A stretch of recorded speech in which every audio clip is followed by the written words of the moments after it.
with our first lady. That's treason. That's treason. And we've caught them. We've caught them all. And we've caught them. We've caught them all. We've got it all on tape. We've caught them all. But should she lose, we'll have an insurance policy and we'll get this guy out of office. And that's what they said, and that's what they meant. That's treason. That's treason. They say, holy shit, they caught us. They caught us. What storm, Mr. President? You'll find out.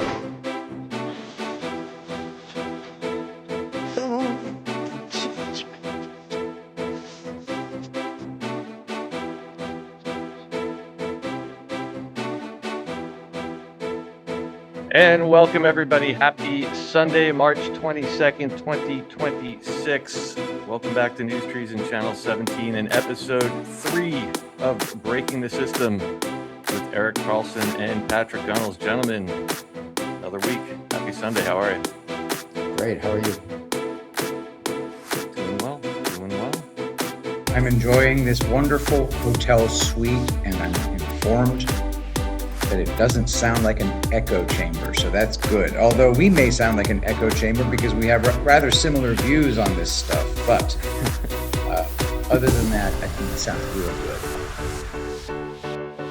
It was pretty amazing to me the timing of last week's show, because it seems like obviously it's a coincidence, but all the talk we did, I think all that stuff we did on Radar News, history of the city of London, banged right off of what a whole lot of people ended up starting to figure out after all the moves that Trump made and continues to make over in Iran.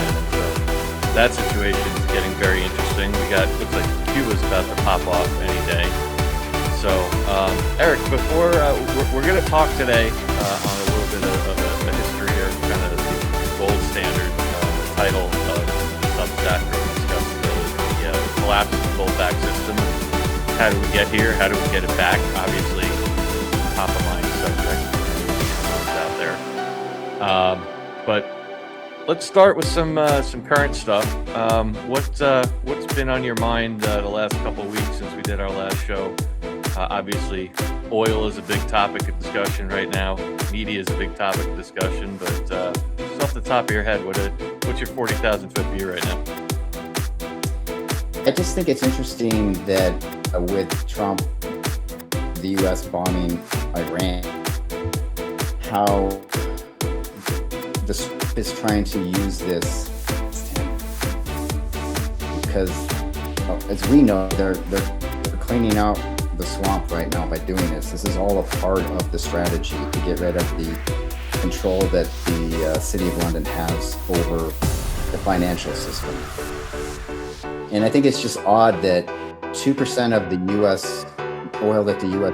uses comes out of that strait, yet gas prices are up, and now they're talking about inflation, and recession, and all of these things that are coming because of this conflict. And I mean, people are outing themselves. Obviously, we see this every day. People are turning on Trump. I didn't sign up for this. I didn't vote for this. This isn't my country. But I think it's interesting. I mean, every time something like this happens, the cockroaches come out. And in my opinion, it's an attempt to expose them. I read an article on Wednesday morning. I woke up and I read this. When I read NBC or CNBC articles, you read the headline. I kind of look at it as back in the day when you had the National Enquirer. Do you remember as a kid going to the grocery store with your mom and you stood there in the checkout line and you see the headline of the National Enquirer said something like Bigfoot privately meets with Jimmy Carter in the Oval Office, and when you read that, you chuckle even as a kid because that's not real. And yet people don't understand that all of the media, this represents all of the media, none of it is real. Yeah, Reality and TV is not real. I don't even understand how intelligent people at this point continue to make the error of choosing the story that confirms their biases and then committing reification fallacy on that story. People with high IQs do this.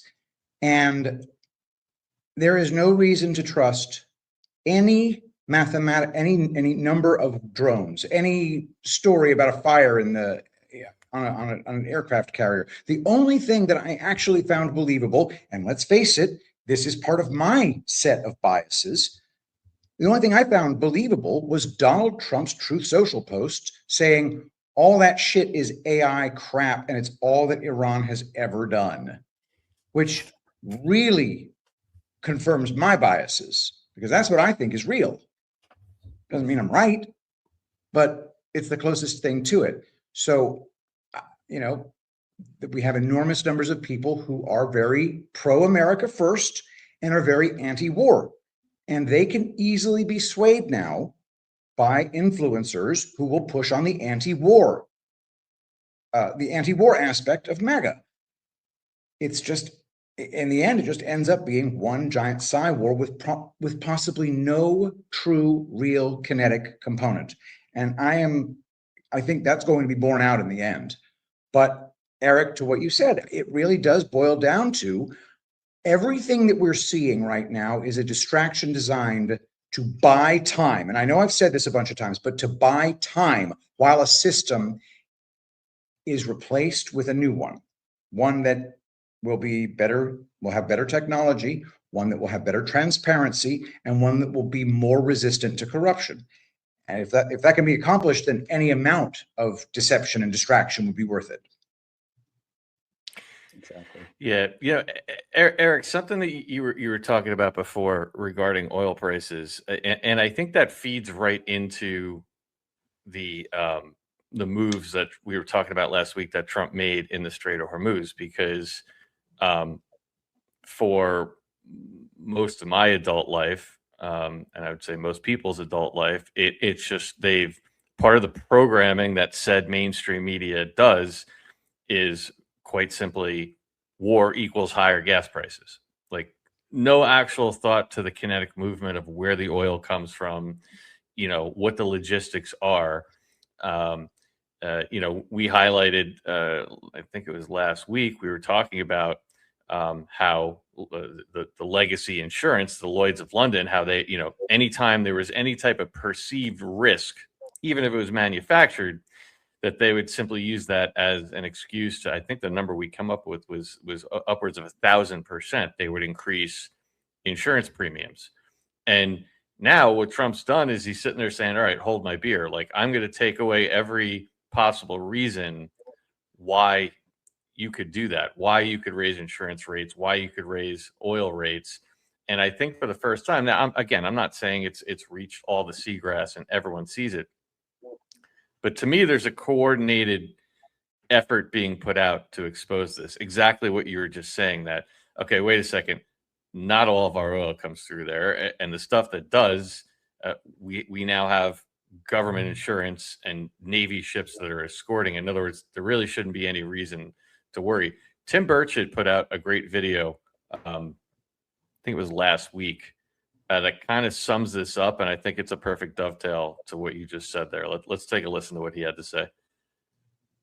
Hey everybody, Tim Burchett. Just filled up the dually with diesel yesterday. I decided to do that instead of sending my daughter to school next year. But the reality is, they're ripping us off. Diesel is like the second cut they take off it when it comes out of the ground. I think it goes kerosene and diesel and then gasoline, and diesel is the most expensive. And I'm sure they can make they'll bring out the economic experts, to cover themselves on that. Another thing that really ticks me off about it is that they've, the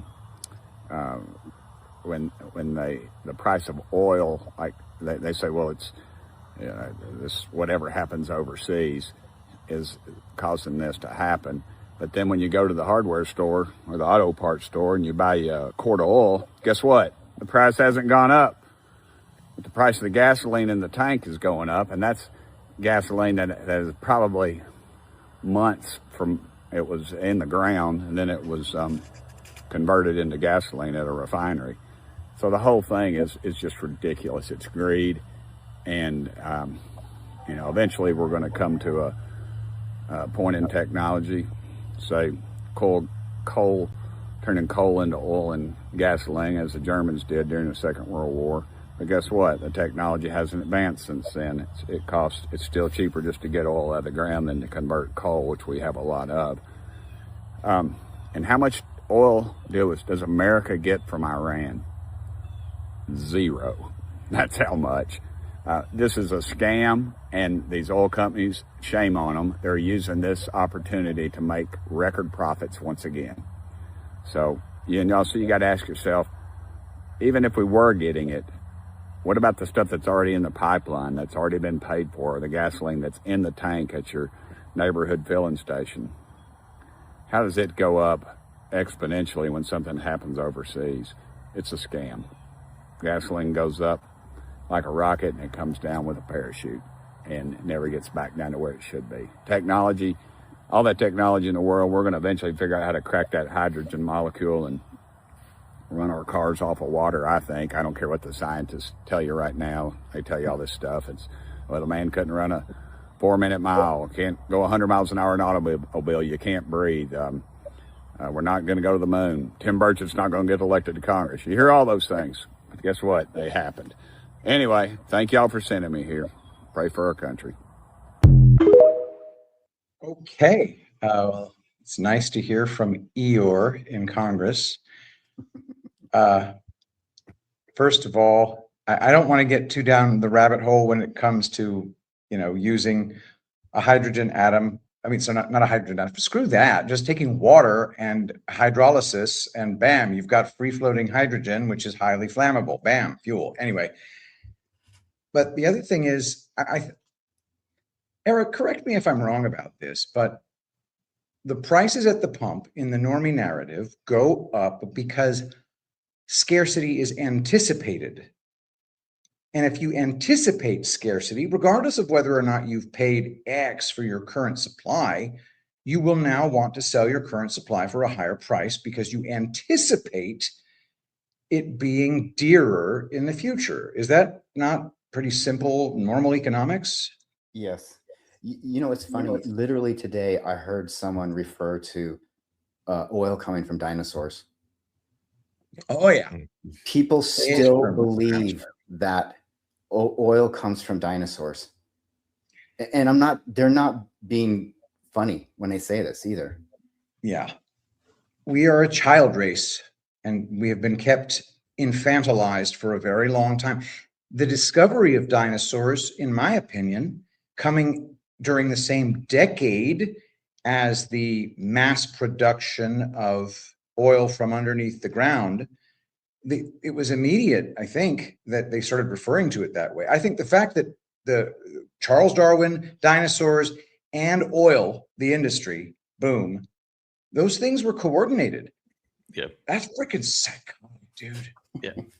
So I learned a little bit about oil that I didn't know.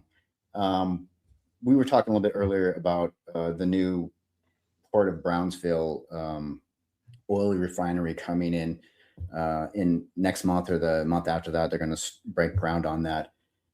And it's the first oil refinery built in the U.S. in 50 years.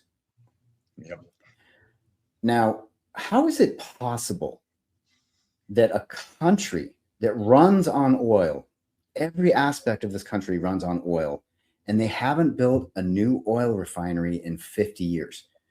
If I told you that the first apartment building was being built in the last 50 years, or warehouse, or whatever, you would say that's office building. Yeah, you would say that is absolutely ridiculous. How could it be that we would go 50 years without building a new one? And the thing that I learned is that in America, the oil that we produce is called light sweet oil. Now, there's different types of oil. from different regions of the world. And so it goes from light sweet to medium to heavy sour. And again, America produces light sweet, and this oil refinery in Brownsville refines light sweet. So what does that say? They're going to refine the oil that we're producing. If you look at Saudi Arabia is medium to light, Russia is medium, Canada is heavy sour, Venezuela is heavy sour, Iran is heavy sour. By the way, So, it's important to note they call these things sour because they are less desirable. right. They're gunkier. Mm-hmm. And it's just, it's interesting that, you know, we go and extract Maduro from Venezuela. They have heavy sour. Iran, heavy sour. And then I remember hearing someone saying how with this oil shortage that we apparently have, that we're going to be relying on Canada. And Canada is heavy sour. Heavy sour. Yeah. Canada is And heavy Russia sour. is medium. And so Now, yeah, they've been living a high on the hog with their social welfare programs and their mass immigration and everything because they're trading partner to the north that has oil that they can pull out of the ground. And because of corruption, they have managed to corruptly hamstring, along with another several nations in a big ass cartel, they've managed to hamstring American domestic production of oil, even though our oil is better than their oil. And now, if we actually build a real, because if you want like sour oil, well, we can get it from Venezuela now because we sent Marco Rubio in there to run their asses. So what are they going to do? What does Canada do if the United States says, we don't want your heavy sour oil anymore? We'll get it from South America.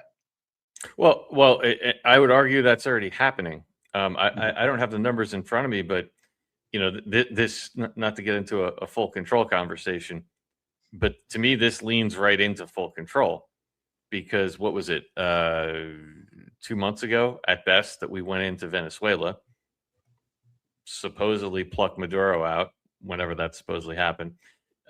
There's been no civil unrest, no fight for power, no boots on the ground. And it was even CNBC the other day just had to put out a story basically saying that we already have record flow of oil coming out of Venezuela. So, the whole goal was to reclaim all the different, I think Chevron was the big one down there that had built all the infrastructure, and then, it was nationalized and taken back. And sure enough, Trump goes in, this Maduro thing happens, and within a matter of weeks, all this equipment that's been sitting idle and nationalized since the 90s is back up and running, and the oil's flowing. I mean, what does that tell you is really going on here? now, okay, Venezuela is sending us free oil. And Iran, who produces the same heavy sour, because of the war over there, we don't have access to oil as easily, which we weren't taking anyway. So how does the price of oil go up if we're getting free oil and the conflict is with oil that we weren't even using? I know how. Because the narrative requires there to be a corrupt cartel engaged in price fixing for political reasons. Yeah. I mean, that's what I'm hoping. I'm hoping that a few weeks of misery will cause people to realize, wait, this is all a scam. And I think that's what that's why I wanted to play that clip. Just looking at the narrative, I'm not saying this is necessarily going to end in the next month, but I think what we're going through here, obviously that's not the only reason the Iran thing is happening, but on the oil side of things, there's been so much discussion over it. And Trump is systematically removing every excuse for people to say, well, we have to pay more for oil because the insurance premiums went up. No, we'll take that away. we have to pay more because we need it from Iran. Nope, we're going to get it from Venezuela. In other words, they're removing all the excuses.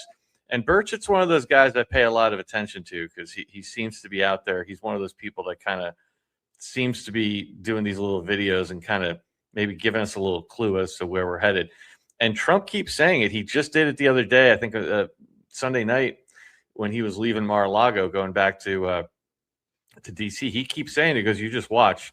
Because you nailed it, Eric. Like the oil goes up, or Burchett said it too. The oil always goes up really quickly, and then it takes a long time to come down. And Trump's out there saying, just watch. It's going to come down real fast. It's going to come down real fast. So whatever he's got something up his sleeve that's why I don't personally get upset with the ongoing blackpilling that's happening, because I know there's a rug pull coming for the black pillars. It's going to be, this conflict is going to end quickly, cleanly, and oil is going to probably drop, and it's probably going to end up dropping to a point where it was lower than it was before we went in. And then what are people going to complain about then? But Eric, I'm glad you brought this up because we did discuss this on D-Class, but it was a week ago at this point. This is so important, just because we were sitting here laughing about this because we know just listening, it's the refinery. Yes, we know the game. The main reason why we haven't been able to open a refinery in 50 years is simply because of regulations, right? You pick any place in this country, you're going to have federal environmental surveys and such that you have to do, county level, state level, local level. People are going to come into their city council and argue about. I mean, it's even if you could pass it all, by my limited research, it's like a decade-long process just to get something like this approved. And yet, here we go, just pops up out of nowhere. I mean, what does that tell you about the level of control that Trump and his team are exerting, that this just came up out of nowhere? Do those regulations have special exceptions for times of war? I would hope, at least. Well, Okay. That was one of our speculations that I will probably never know about, but it wouldn't shock me if that was one of the reasons. If maybe beneath the scenes he used war power resolution. Why would you want to not have energy independence if you're the U.S. for 50 years?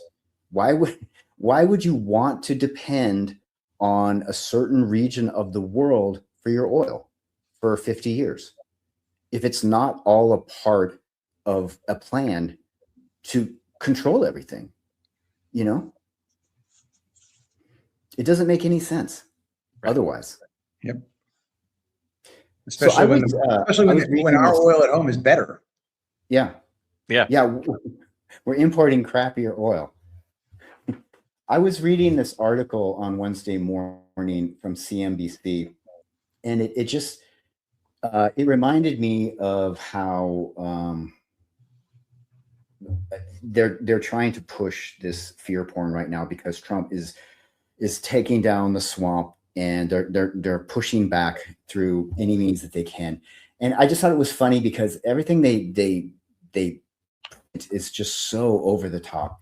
The headline of the story was Dow falls 300 points after hot inflation reading. Fed decision looms, And you look at the inflation that was reported, it was 0.7%. Now, we remember a few years ago when Biden had our inflation at 9.1, 8.4, 7.3. So 0.7% was just hotter than expected. And they expected 0.3. And why did they expect 0.3 and why did it come in at 0.7? Well, oil prices have been manipulated up, and that's what has caused the inflation. So how do they not expect it to be higher than their earlier expectations when they know oil prices skyrocketed? So it's so pathetic. But here's the part that I think is really funny. CNBC, what they'll do is they'll look everywhere for someone who will say the most negative thing so that they can put it into their articles, you know? And you just assume that that person knows what they're talking about and they're respected and they have a real understanding. And so I was reading this article, this quote that this guy said. He said, the hotter than expected number is specific to tariffs. Todd Schoenberger, CIO of Crosscheck Management, said, noting that metals, industrial inputs, and manufacturing costs are all seeing higher prices. This is structural inflation, not temporary, and is likely going to impact monetary policy deep into the third quarter. He's added, add in hotter energy prices we've seen since the Iraq war began, which have yet to show in these reports, and Wall Street is bracing for rapidly rising prices that will clearly flow down to the consumer level.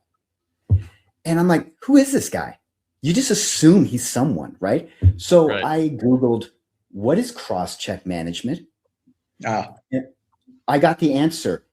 Cross-check management is a private family office that manages wealth and investments for a single family, Oh my God. focusing heavily Which on family? finance and entertainment ventures while operating its own media initiatives. Come You're like, on. dude. this is we need the to guy you're start- basing your whole article off of. And you're sitting there a year, we're almost a year into the tariffs, and he's Yeah. sitting there basically he's talking about it as if it started today, and we're about to see the effects take place. What do you mean? It's been going on for a year. And just to give you an example of what I think is reasonable, later in this article, they quoted this guy, Anthony Saglambeni, who is the chief market strategist at Ameriprise Financial, which is a company I work for, so I'm not embarrassed by this. He says, and again, this is reasonable, markets continue to trade with some hesitation ahead of Wednesday's Fed decision and elevated oil prices. While the Fed is likely to hold rates steady, investors will be looking to see how policymakers frame the Iran conflict in the context of inflation risks and potential impact on growth outlook. He went on to say he believes the healthy earnings backdrop is also leading fundamental support for U.S. stock, which he said investors may be looking at closely this week amid elevated geopolitical uncertainties tied to Iran. I mean, that's reasonable, you know? Right. But that's not what the headline was based off of. That's deeper in the story. You're gonna, you put in a reasonable thought, like, yeah, the markets are kind of sitting back and going, well, what's going to come here? How are they going to frame it? The policymakers, how are they going to frame it? all about and they're the going to framing wait to make some time. decisions based on how it's framed by the policymakers. And the word framing already calls into being the image of a picture, or, if you will, a piece of art, something that's not real. Another way of putting it is spin it. Another way of putting it is based upon a manufactured narrative.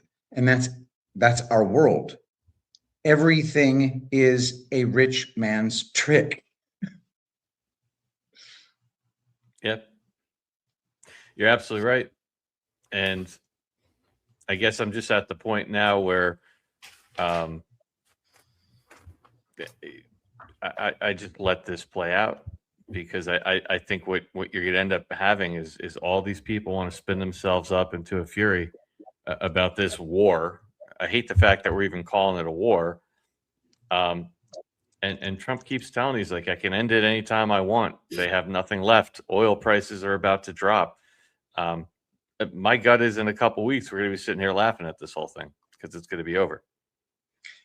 It'd be the first time I've ever seen a precipitous drop in oil prices. Well, not the first time, but a very, very long time since that's happened. And as far as I can tell, right now, the average price is something sick. It's like $3.53 for regular. That's pretty bad, right? It's pretty bad, but what was it when Biden was in office? About that. No, it wasn't even higher than that. I don't really know. but I feel like that's a Biden price. It's I think up. the I mean, S&P it's up from about I think it was 283, 285 before this thing started. So it is up. But what are we talking about? We're in week 3 of this. Mhm. I'm not trying to downplay it because I know it affects a lot of people. But at the end of the day, I think people are going to look back and say, well, we had 3 years of incredibly high gas prices when Biden was in office, and with Trump, it's going to end up being like what, a month? the S&P 500, we've been at war for 3 weeks, and many of us thought it might last a week. S&P 500 is down a couple percentage points. We've been at war for 3 weeks, couple percentage points. I mean, And also that obviously the war, stock Yeah, well, market's not buying it. Eric, you talked about that last week, but explain that again. What an anomaly that is. Well, when COVID hit, when they locked down the country for COVID, the stock market fell 35%. When the Lehman Brothers disaster that led to the financial crisis in 2008 happened, the S&P 500 fell 40%.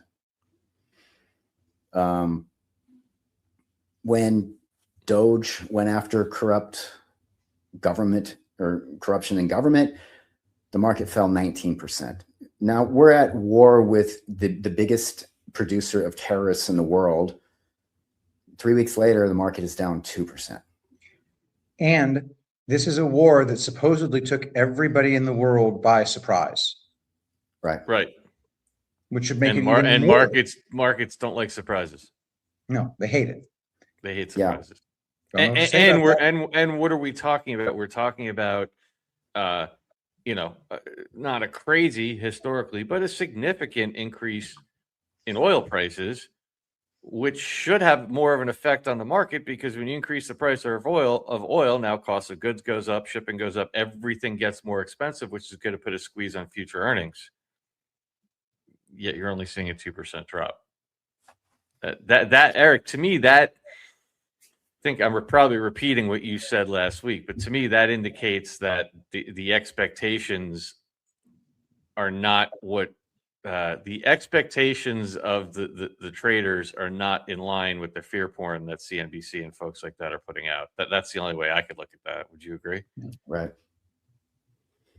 I was telling you guys earlier before we went live that, we all live in echo chambers. We all live in a similar echo chamber, but even our echo chambers are slightly different from each other. And within my echo chamber and the algorithms that control that, last week I got bombarded with private credit meltdown stuff.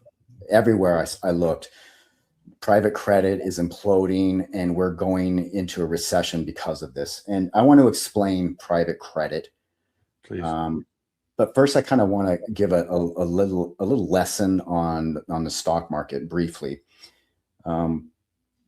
Companies are basically private, or they're publicly traded.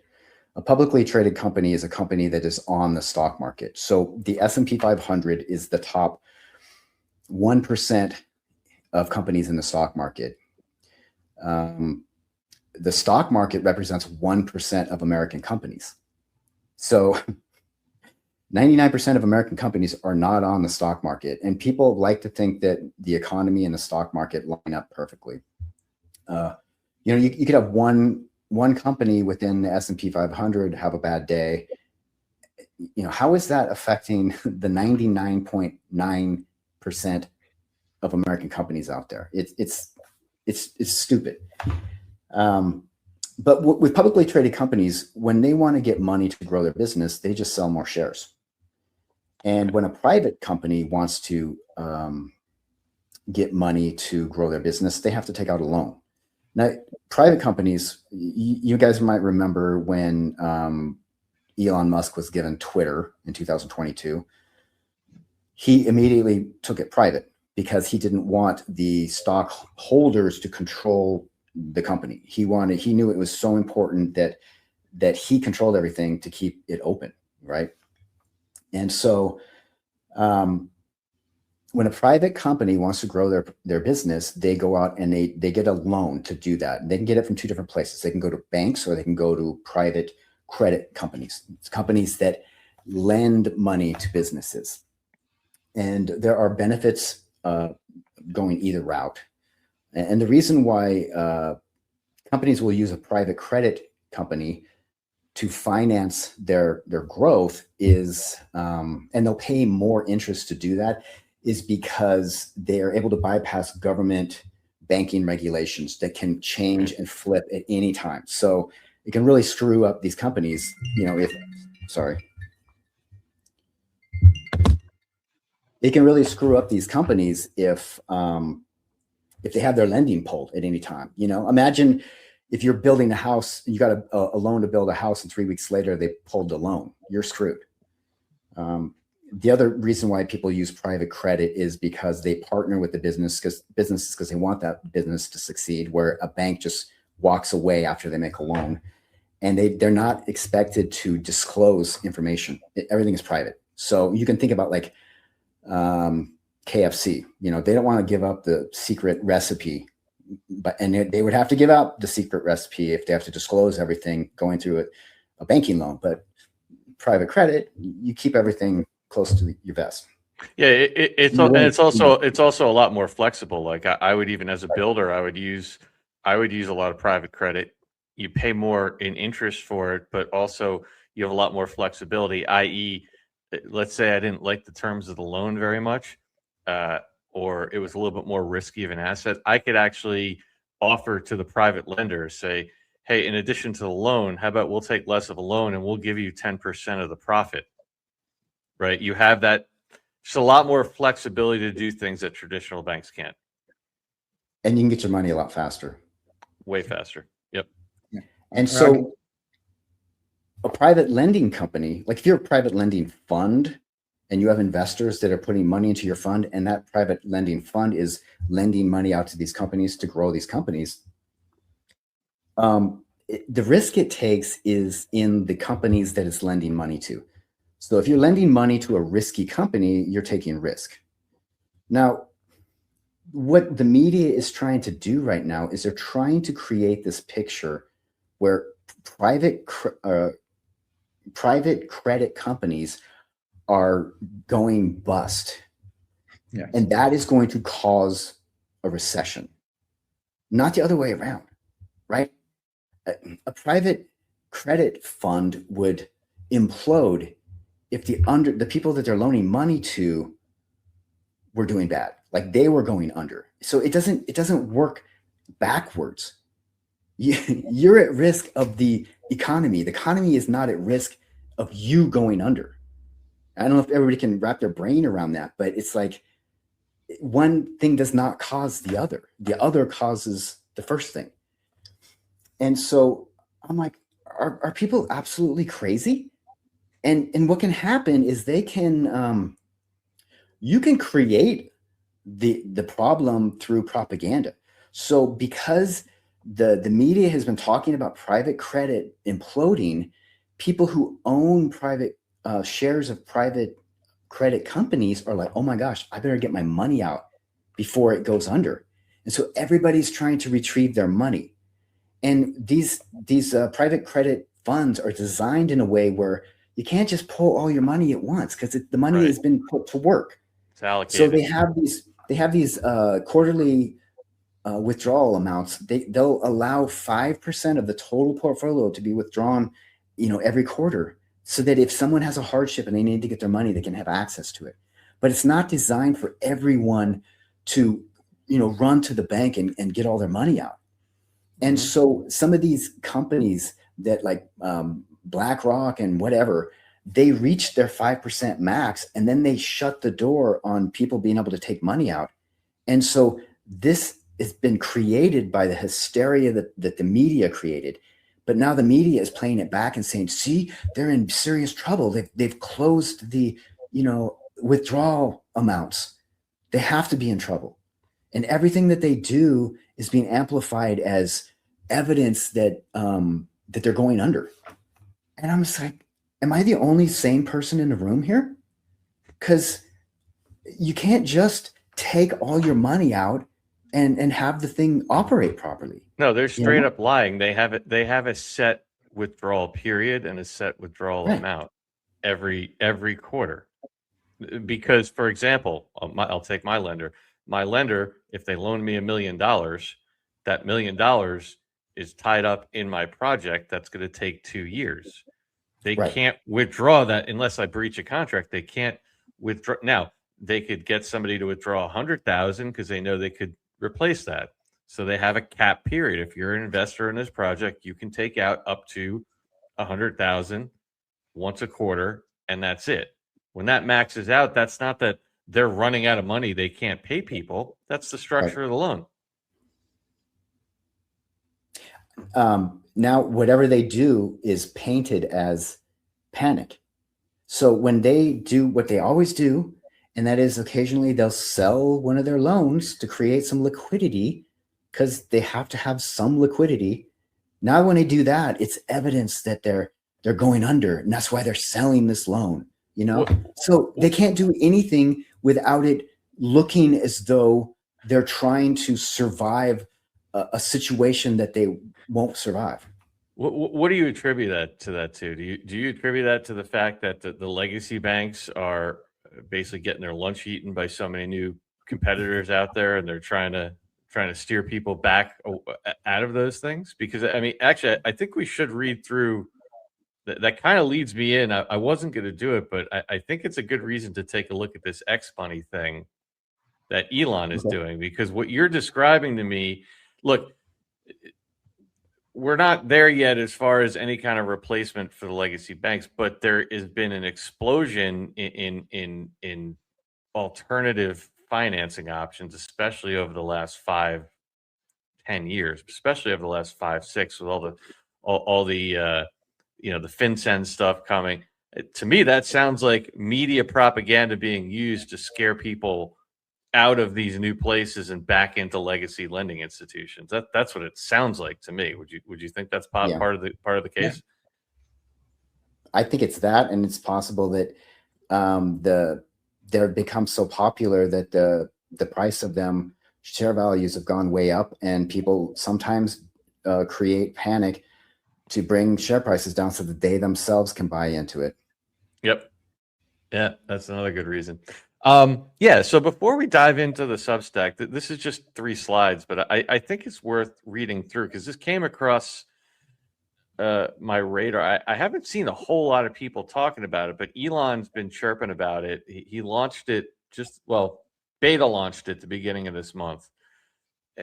And there's some interesting things in here. And like you rightfully pointed out, Eric, we're probably going to have to go in at some point and read the fine print. But let's face it, Elon Musk, let's not forget, 20 years ago at this point, was one of the first dudes to come along and challenge the legacy banking system, the legacy SWIFT system, right? By creating PayPal. Right. Now, PayPal was a big disruptor to now we got Venmo, we got Cash App, we got a lot of other things. But he was really one of the first ones to come along and put a challenge to them in the first place. Right. Yeah. Well, it seems like he might be doing it again because he is coming up with what he's calling X money. Let me see if I can get this up on the stage. Patrick, why don't you go ahead and read this? X money, challenging legacy banks. Elon Musk recently reposted and teased about X money, e.g. on March 4th, 2026. Responding to screenshots and predictions with comments like, will be big, and a game changer, leaked / first book interface images and beta previews shared by users like William Shatner and others show features such as instant peer-to-peer payments, send money like a DM, direct deposits, high yield savings up to 6% APY mentioned in some reports, personalized debit card, including metal versions with cash back and 0 foreign transaction fees, potential future expansions like investing, loans, and crypto integration speculated but not yet confirmed for initial launch. Some early beta access seems to be opening up selectively, e.g. tied to charity previews or internal rollouts with buzz around Visa partnerships and more. X money versus traditional banks, crushing interest rates and yields. X money, 6% APY. The killer yield traditional banks can't touch. X money high yield feature on cash balances and deposits, FDIC insured up to $250,000 via partner bank. 6% APY shown in beta interfaces for direct deposits, paychecks, creator payouts.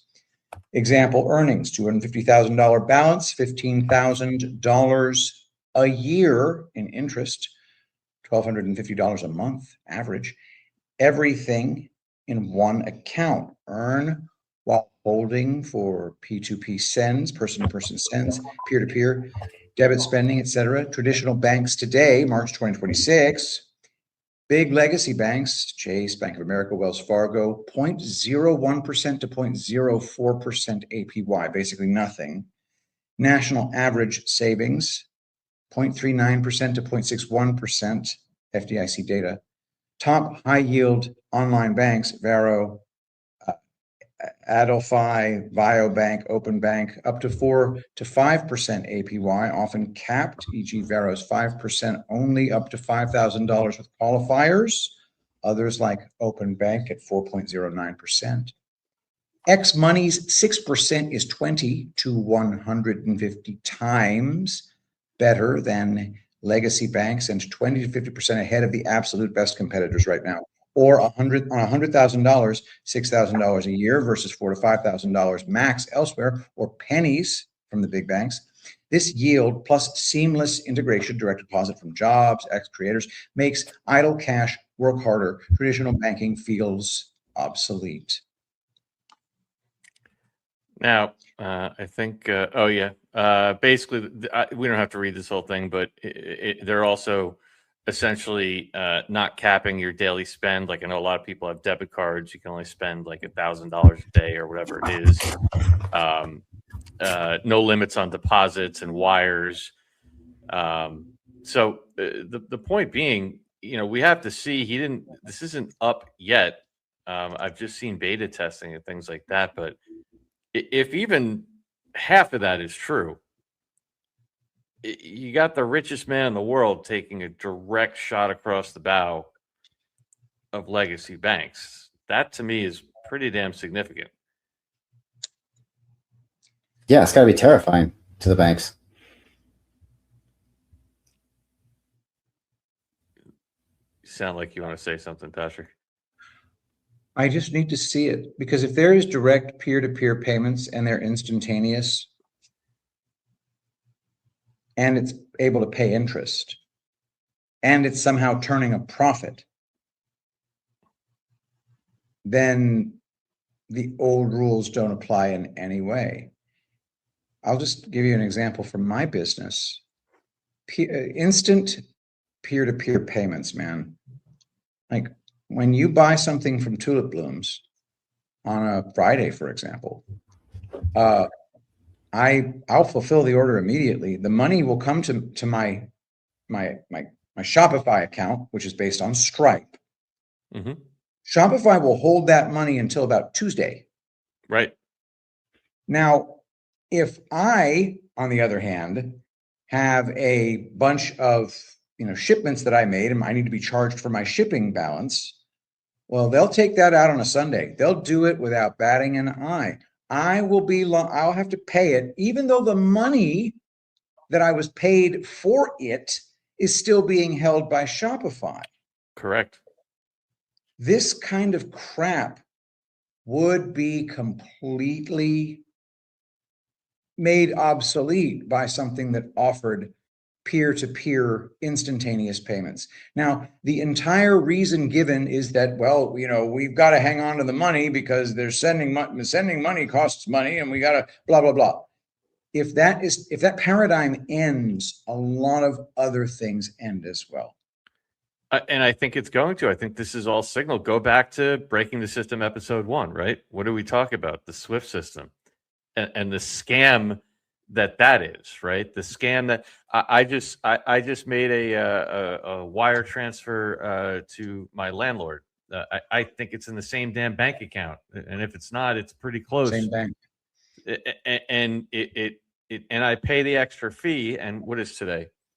you make it on a Tuesday, and in some cases it doesn't get delivered till Thursday. Who's making money off of that for that 48 hours? Not you, not me, not her. And your thing too. You think about your situation with a merchant account. Not only are the credit cards hitting everybody up for 2, 3, 3.5% for merchant fees, but then they're hanging on to your money. So, and then I also saw in that when I see things like that, there may be a partnership with Visa, I get even more excited, because these are all, to me, signs that the legacy system is, look, that Elon would not be allowed to do that if the big bankers were still in control, by no means, because that's the type of system that is a bank killer. And you go back to what we showed in episode 1. Was it David Sachs? I forget the gentleman's name, who is Trump's crypto czar.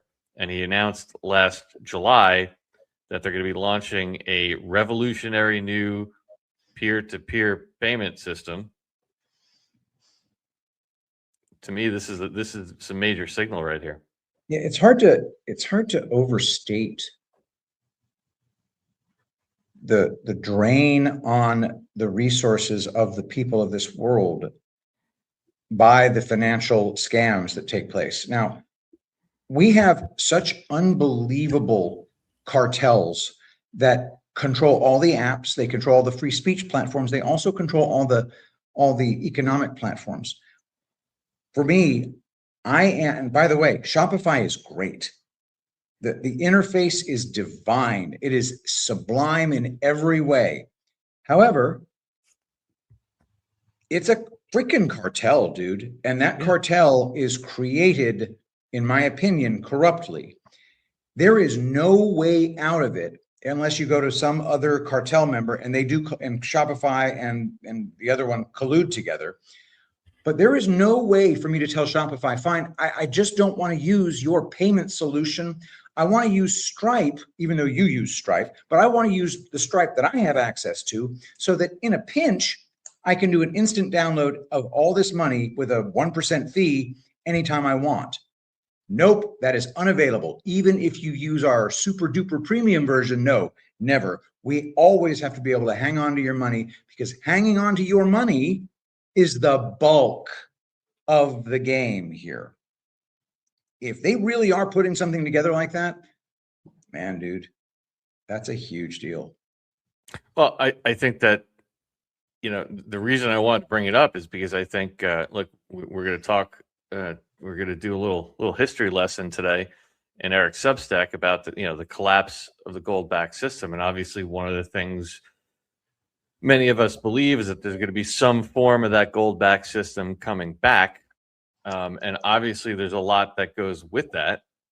And in the meantime, I think many people are waiting for, Donald Trump to stand up one day with, in front of Fort Knox and say, okay, here it is. And in the meantime, we've learned it doesn't work that way. So like in the meantime, I think that's why digging into this stuff is so important, is you got to kind of look at things like that. You have to look at the refinery we talked about and say, well, wait a second, we haven't heard about any major regulations being taken down. Like, how did that really happen so quickly? Read between the lines.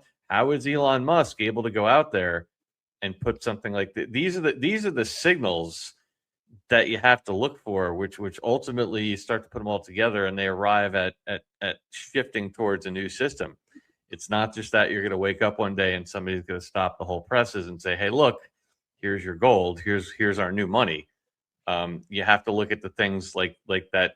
That's why I think this X money thing, as it rolls out, and if it rolls out the way he seems to be describing it, you can file that directly under the category of things that simply would not be allowed to happen if the legacy London bankers were still in control. That's their worst nightmare right there. Really is. And whatever's happened, it appears to have happened already. That's the weird part, though. There's no way that if there's full control, there's no way that the legacy bankers know that they're defeated. Not all of them, not down to the last member of No. not like, the cog in the machine knows that it's all over but the shouting. I'm just wondering how that information dissemination works, because the implications change the lives of every single human being in this world. It's such a great question, dude. I mean, the big guys up at the top, I'm sure they know. You look at dudes like Jamie Dimon, the amount of power he has, he probably knows. But I think the story Eric brought, when Eric talks about, some of these media outlets, we talk about full control. We talk about especially like major narratives. I think Eric brought up a really good point before about maybe some of the fuckery, if you will, that's going on with some of these stories on private lending and things like that. To me, that would be an area where maybe some of these dudes don't know, and they're just they're playing their shell game. There's somebody somewhere out there saying, "Oh wow, we're losing market share quickly to these guys. What are we gonna do? Go call your buddies at CNBC and tell them to write this story." To me, that's the kind of stuff that very much could still and probably still is going on, because they simply don't know what we do. Right. Right now, fund managers of billion-dollar funds are looking at the war and saying, how does this war affect the markets? Not realizing that it's all a show. Right. Exactly right. Exactly right. All right. Let's, well, I think that's a good way to transition into what we're going to do next. We are going to go to Eric's Substack. We're going to talk about the collapse of the gold-backed system. How do we get there? How do we get back? Before we do that, since we're about at the halfway mark here, I want to be able to do this uninterrupted. Patrick, if you could please take the floor, let us know what you got for us today, and then we'll jump into the Substack. I am so pleased to tell everybody here at Breaking the System that tulipblooms.shop is running a buy one, get one half off special on all of our amazing products. So go to tulipblooms.shop and just take a look around. We have upgraded everything. We've replaced the one note systems of our fragrance lines with blended accords of premium essential oils like neroli, orange blossom, rose absolute, and more. So check that out. And every single thing is buy one, get one half off, from the blue calm with the amazing blue tansy that calms the skin, to the body butter from all the amazing fragrance accords that we have in them. Check them all out. Things are different. We have new product lines in general, and it's all buy one, get one half off through Monday at midnight. And we won't be doing a special again for a while after this. So take advantage while you can. Don't forget to use promo code channel17 for 10% off. And when you do that, a quarter of that sale goes directly into an account that pays the bills here at NewsTreason Media. So check it out right now. Buy one, get one half off. tulipblooms.shop, promo code channel17. Thank you, brother. I know one more quick thing I wanted to touch on before we jump into this. Eric, I thought this was pretty interesting. I'm sure you know better than any of us. In watching the meteoric rise in metals over the last, let's say, 5 years or so, I'm guessing you probably agree that a lot of the big players for a long time were short. And because of that, I found it funny is silver went from, it would go from 30 to 40, and you'd look, and part of the reason you'd have a hard time telling anybody anything about metals is because it would go from 30 to 40, and you'd look in Goldman Sachs or Bank of America, one of them, their price target would be 41 or it'd be 39, right? And then it would go to 50 and their price target would be 49 or 49.50. Like, they were always behind the curve. I thought this is very interesting. This was printed back on the 10th. You actually had JP Morgan 81, not surprised there. Bank of America up their 2026 bull case to $309 an ounce. Sounds to me like they might have gone long. Yeah, that's interesting. it's very interesting, right? Because all these guys have been so far behind the curve. Like they are never more than within a couple of dollars. They're either on the low side or they'll put their target a couple of bucks above where it is now. But you have a B of A strategist going 135 to 309 in 2026. Is this just one strategist, or is it an institutional prediction? Honestly, I don't know, but either way, it's not something you've seen before. I mean, these people seem to be like countervailing indicators at this point. Hopefully, that makes me short silver. hopefully it's not the guy who's got one family as a client. Right.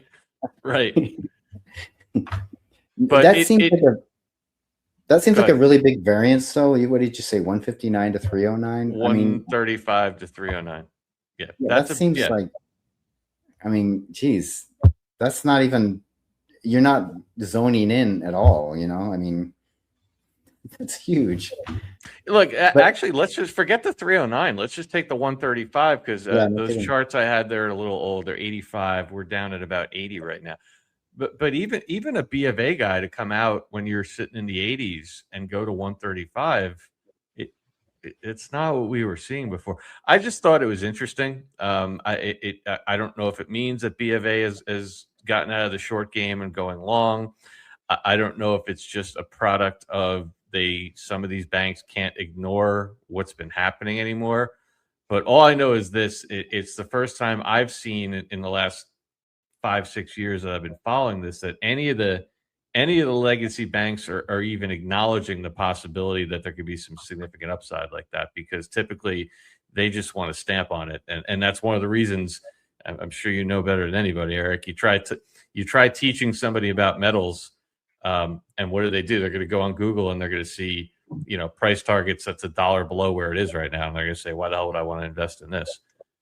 You can say that about everything. Stocks too. I mean, if they don't want the stocks to go up, they'll put it barely or below where it is right now, because people look at that and that's how they make their choices.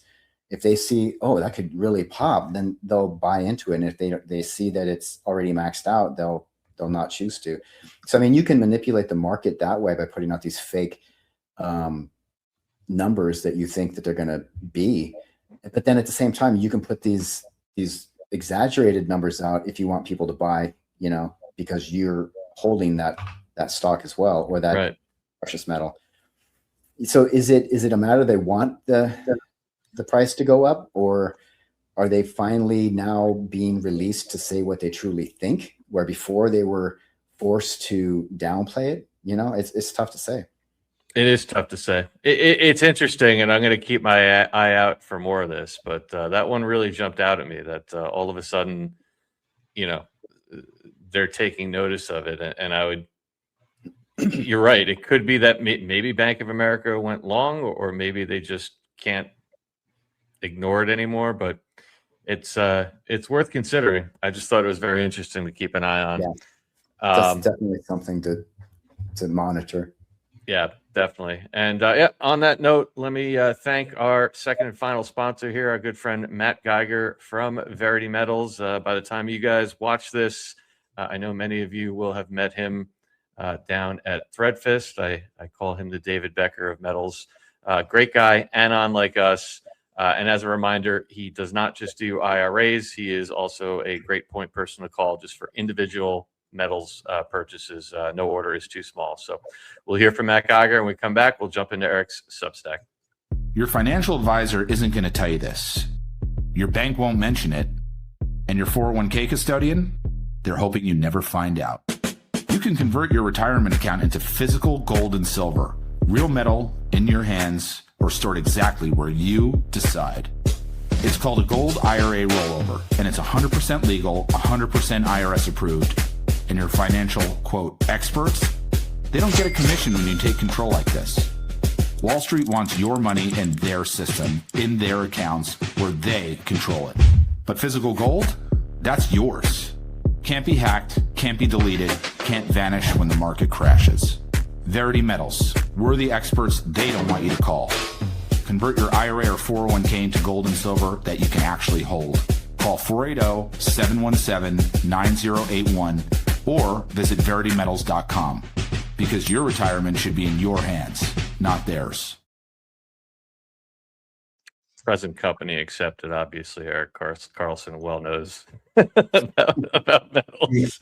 My wife was asking me, so is Virility Metals going to be at Threadfest? And I said, who?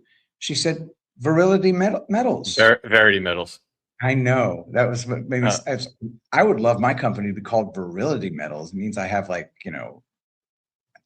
extreme sexual potency, but no, it is Verity, Verity, meaning truthfulness, not virility, meaning potency. I see what you did there. Yeah, I got you. All right, so guys, we're going to jump into it. Just as a reminder, we are streaming over here as well. All the work you're going to see here is courtesy of our good friend Eric Carlson. Please go over, follow him on X at Eric, ERIK with a C, with a K, excuse me, Eric EC17, and over on Substack, ericc.substack.com. Your support over there is greatly appreciated. Eric does some of the best writing I've seen in the movement, especially, I will say it again now, go on his Substack, go back, I think it was like November, and read his article on blackpilling. Now especially is a really good time to revisit that article, because there's quite a bit of it happening out there. So let's jump into it. The collapse of the gold pack system. How do we get here? How do we get back? Patrick, before you start reading, Eric, any kind of just context, what made you write this at this time, and anything else you want to say to kind of set this up? Not really. The reason why I wrote this, because I knew that we were going to use this as a subject matter. So I thought, well, why don't I just write it so that we have something to base the show off of? All righty. Patrick. Well, one thing I should point out, earlier on, we were talking about our last episode, how timely it was. I got this weird thing going on where I'll write something and, like, literally days later, weeks later, months later, everyone's talking about it. And I'm not saying I'm a prophet or whatever. It's just, I can't explain it. So I assume people will be talking about this in a few weeks. Damn right they are. All right. EricC.substack.com. The collapse of the gold-backed system. How did we get here? How do we get back? Between the American Civil War and 1913, the U.S. tariffed their imports. America was so prosperous from the tariffs that they didn't know what to do with all the money. This is a big reason why America expanded west in the first place. But this unbridled prosperity came to an end abruptly in 1913, followed by the Great Depression less than 2 decades later. Since Trump has come back into office, he has been implementing many of the same policies that made those prosperous times possible. I believe Trump is leading us to a golden age of America. While the vast majority of Americans will greatly benefit from this transition, a select few elites are being jettisoned from the gravy train, and those select few will do anything to remain aboard. The forming of the Federal Reserve. Many people reading this have a pretty good understanding about the formation of the U.S. Federal Reserve. A group of Wall Street bankers and politicians met in secret at Jekyll Island, Georgia, in November of 1910 to lay out the foundations of a new Federal Reserve System. This was a very unpopular idea with the American public. A Federal Reserve System would never get voted in. American citizens would vote out any politician who voted for it. It would be a death blow to any politician's career, and they knew it. Then, 3 years later, December 23rd, 1913, when most congressmen were traveling home for Christmas, A surprise vote was taken, and the Federal Reserve was voted in. Obviously, some very corrupt politicians were instructed to stick around DC to cast their votes for the Federal Reserve. What some people might not know is that Woodrow Wilson was the president at the time. His handler was a grown-up trust fund baby named Colonel House. House was an American whose loyalty was to the City of London, which made Woodrow Wilson a City of London puppet. Wilson famously campaigned for re-election, claiming he would keep America out of England's war with Germany, World War I, that 90% of Americans wanted no part of. But as soon as he was reelected, the false flag sinking of the Lusitania occurred, and America was in the Great War. Pause right there for a second, Patrick.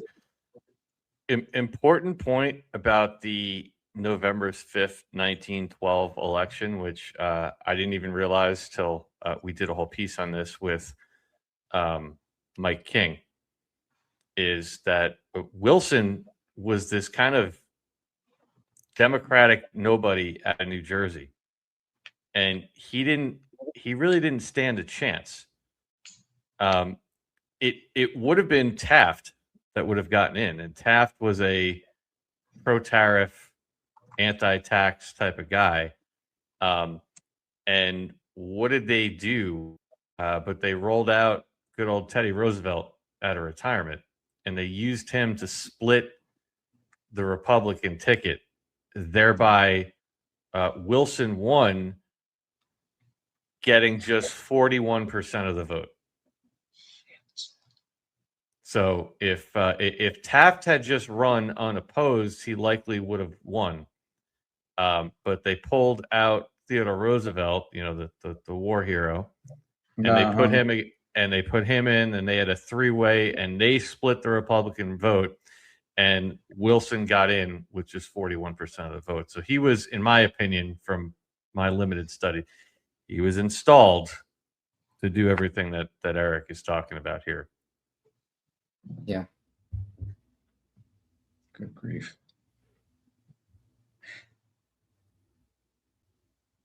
Many people saw the creation of the Federal Reserve as Wall Street bankers taking over control of America's money supply system, but ultimately it was about giving power over to the City of London. You see, from the Civil War to the forming of the Federal Reserve, America had become an economic superpower that the City of London needed to subdue.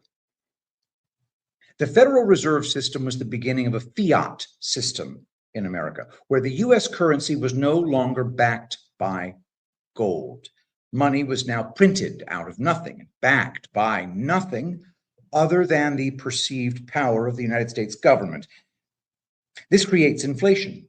Inflation occurs when you print money backed by nothing and add it to the money supply, diluting the purchasing power of the existing money. Nothing more, nothing less. The more they print, the less purchasing power your money maintains. FDR confiscates Americans' gold. In April of 1933, right after FDR took office in the middle of the Great Depression, he enacted Executive Order 6102. This order forced Americans to hand over their gold to the government. The penalty, if caught holding on to gold, was 10 years in prison and a $10,000 fine, which would be about $250,000 in today's dollars. Americans were paid $20 an ounce for the gold they were forced to hand over. A month later, FDR devalued the dollar, which caused the price of gold to go to $35 an ounce. Fort Knox was created to store this newly confiscated gold. Gold stayed at $35 an ounce until 1971, 38 years later. Can you imagine that? Just think about that. Yeah, Imagine Go ahead. Go ahead. No, I was just gonna say. I mean, we know not everyone gave their gold back, but imagine you had a shit ton of gold, generational, what could have ended up being generational wealth, and you liquidated it for $20 an ounce. Well, that's called a Gentile. And they are notorious for being suckers. There's no way I would like very much to know what kind of enforcement actions took place. Number one, it's Executive Order 6102. Executive orders don't create new Chapter 18 United States Code. So did the president have the ability to just slap an executive order and say, bam, if you're hoarding your gold, it's punishable by 10 years in prison and a $10,000 fine? I don't think that's legal, but that's neither here nor there. Regardless of the legality of it, I suspect that the enforcement was non-existent and that all it was bluster from an out-of-control cripple in the White House.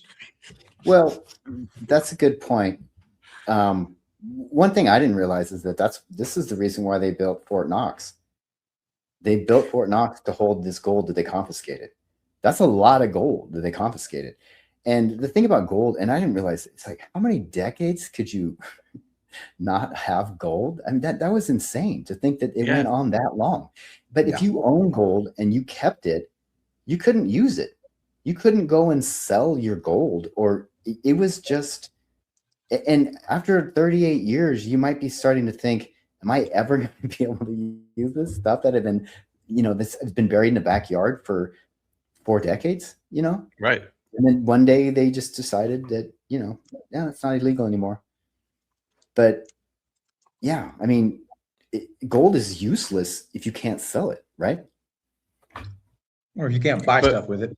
Well, that's what I mean. Imagine if you were one of the suckers that maybe did give your gold back, and you had, I don't know, thousands of ounces of gold that you got rid of for $20 an ounce, and here you're sitting here now, and your grandparents, your grandkids, your great grandkids could have been sitting on all those thousands of ounces at $5,000 an ounce. Like, you got robbed of generational wealth because some clown in the Oval Office was like, "Hey, I'm going to sign this executive order." And that's what's holding the price steady for almost 4 decades. Years. Yeah. Imagine what it would be worth now if they didn't do that. Could you imagine being that dumb?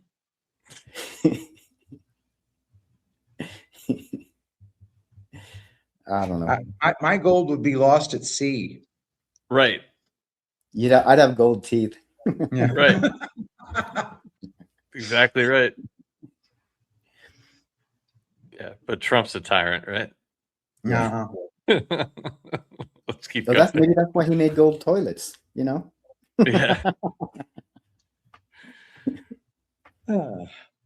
This next part is really surprising to me. It wasn't until January 19th of 1975, 42 years later, before Americans could legally own gold coins, bars, or bullion again. President Ford signed the bill lifting the ban. Why was owning gold illegal for 42 years, and why was the ban eventually lifted in 1975? The reason given for lifting the ban on owning gold was that Americans needed a hedge against inflation. At a time, inflation was out of control. The prior year, before lifting the ban, inflation was up 11%. The year before that, it was up 8%, Biden-like inflation. But I believe the real reason, or one of the reasons for lifting the ban, was so that corrupt elites could then manipulate the gold market. Without Americans owning gold, there was no one to manipulate. Without Americans owning gold, the corrupt elites would be just stealing money from each other when they manipulated the gold market. These criminals needed to invite average Americans into their casinos to spin their rigged roulette wheels. They needed average Americans to sit down at their blackjack tables while they dealt from the bottom of the deck. In reality, the gold market has been manipulated since the gold ownership ban was lifted in 1975. Bretton Woods. The next couple of paragraphs are a little dry. Actually, Hang in there. back up. Sorry, back up. What's that? So, Eric, basically what you're saying is they didn't have the ability to do with the metals markets what we're seeing, obviously, in cases like today, and that's why they decided to lift it. Is that what you're insinuating there? Yeah. I mean, I don't think that they could manipulate the market if people couldn't buy into the market, you know? So, Right. And we've seen how the metal markets have been manipulated since then, you know? I mean, they weren't manipulated between 1933 and 1975. They stayed, or actually 71. They stayed at the market, or gold was $35 an ounce that whole time. You could say it was manipulated and that it was held steady there, but there weren't big, you know, rises and drops in the price like there has been since they allowed Americans to own it again. Right. They obviously couldn't short sell it or any of that when it's on a fixed price. So yeah, gotcha. Okay. Sorry, Patrick, keep going. The next couple of paragraphs are a little dry. Hang in there. The Bretton Woods system, 1944 to 1971, was a landmark post-World War II international monetary order, establishing fixed exchange rates where 44 nations pegged their currencies to the US dollar, which was anchored to gold at $35 per ounce. It created the International Monetary Fund and World Bank to foster stability and economic growth. Currencies were fixed to the US dollar, which was the only currency directly convertible into gold, making the dollar the primary global reserve currency. Can we stop there for a second? Yeah, please. So the IMF and the World Bank. The IMF stands for International Monetary Fund, and World Bank. Both of these worked hand in hand. The IMF was more of a bailout. If the country got an extreme, you know, need, they would go in there and bail them out, put them on life support system. And then the World Bank was more of a long-term, lending them money at high interest rates to get them back on their feet or develop them. Lots of countries have gone through this system. South Korea, Singapore, China, Brazil, Mexico, Indonesia, Turkey, Argentina, and Greece, to name some. Some of these countries were able to like come out of this and be untethered by the control of these banks. Others not so lucky, you know, like Argentina and Greece, where their debt became so bad that they couldn't recover from it, basically. But I really do think that we talked about this on a previous show, about the confessions of what was it? The hitman, Confessions of an Economic Hitman. Yeah, the jackals. Yeah. And so that is like basically the CIA going into countries and taking control of them by lending them money, creating debt that they could never pay back. And so that's exactly what they started doing when they started this whole policy. And, you know, they call it the rebuilding, you know, after World War II, but it was more about going in and taking control over countries that had anything that they could steal. Yep, great point. And I think that's, I can't remember if we talked about it in the last show or the first one, but I keep reminding everybody, I think that is one of the major reasons why every single, not every, but virtually every single deal you see Trump making on the international stage, whether it's ending, you know, the Armenian war or negotiating tariffs, there's always some mention of critical minerals, of rare earth minerals in whatever said country is, because I think a lot of getting to the other side of that is going to be undoing exactly what you were just talking about, being able to return the control over these things to the countries where they belong, because they've used what you're talking about, the jackals, the IMF, all that to rape and pillage all these countries. That's why all their currencies are worth nothing. Yeah. referring to Bretton Woods, this prevented competitive devaluations, ensured exchange rate stability, and promoted international trade and post-war reconstruction. It required countries to maintain exchange rates within a 1% margin of the dollar and allowed for capital controls, governments, to manage financial flows. The system collapsed in 1971 when President Nixon ended the dollar's convertibility to gold, the Nixon shock, due to unsustainable U.S. balance of payments deficits and an excess of foreign-held dollars. The system provided monetary stability for the post-war era, though it required the United States to dominate international finance. Bretton Woods was basically the creation of the modern international financial system, globalism. It made the US dollar invaluable and necessary, but at the same time, it made America vulnerable to having its gold fleeced by foreigners. August 15th, 1971. Have you ever wondered why the deep state felt the need to politically assassinate Richard Nixon with the Watergate hoax? In the middle of August of 1971, President Nixon decided to end the US dollar's convertibility to gold.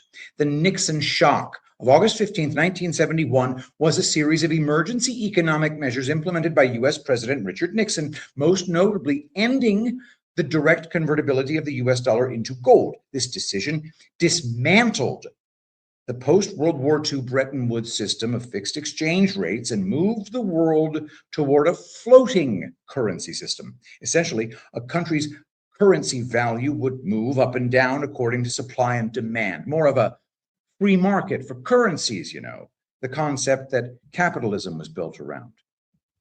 Key elements of the policy were designed to battle inflation and high unemployment. By ending gold convertibility, the U.S. closed the gold window, refusing to exchange foreign-held dollars for gold.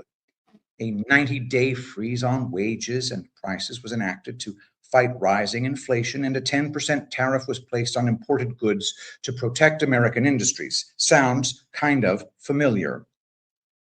Some people accuse Nixon of taking America completely off the gold-backed system. In reality, this mostly occurred in 1913 with the formation of the Federal Reserve. I believe Nixon understood that during the Bretton Woods years, foreigners were fleecing America's gold from them, and this new policy put a stop to it. Think about it. During the Bretton Woods years, the price of gold was set at $35 an ounce. While the US dollar was losing purchasing power, the price of gold stayed the same. It didn't move up with inflation. Between 1945 and 1970, the US dollar lost 65% of its purchasing power due to inflation. This meant if a foreign owner of US dollars asked to exchange their dollars for gold, they would receive 65% more gold than they would have 25 years prior with that same dollar. Quite the globalist racket that Nixon wanted to put an end to. What context? Yeah. What was do you have any idea, Eric, what the logic or lack thereof was of keeping gold at $35 an ounce while the dollar was losing 65% of its value? I think it was just to line up all the world's currencies together to be very close to the US dollar. It probably made it easier to run this globalist system if everybody's currency was valued roughly the same. But I do think that these other countries were basically stealing from us. I remember in a few years ago, I learned that Nixon took us off the gold standard because France was wanting to be paid in gold, and he was like, no, we're not paying them. So he did kind of an executive order to not allow that to happen. And I didn't realize that it went much further than that. I mean, probably that whole time, and especially towards the end, because they're getting more for their money. Because the less it's worth because of inflation, the more they're getting. But with getting off the gold standard like that and not being able to convert dollars into gold just opened up a door for them to have to come out with some other way of stealing from the people, and this will go a little bit into that. Yeah.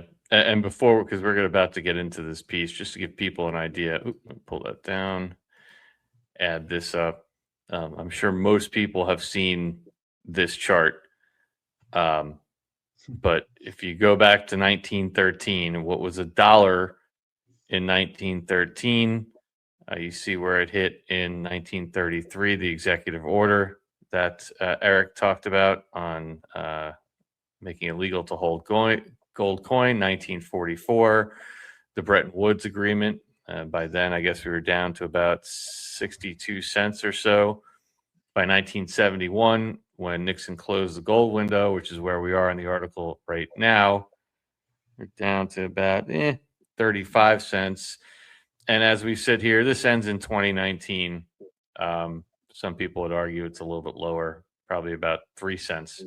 So that same dollar in 1913 is worth 3 cents as we sit here in the year 2026.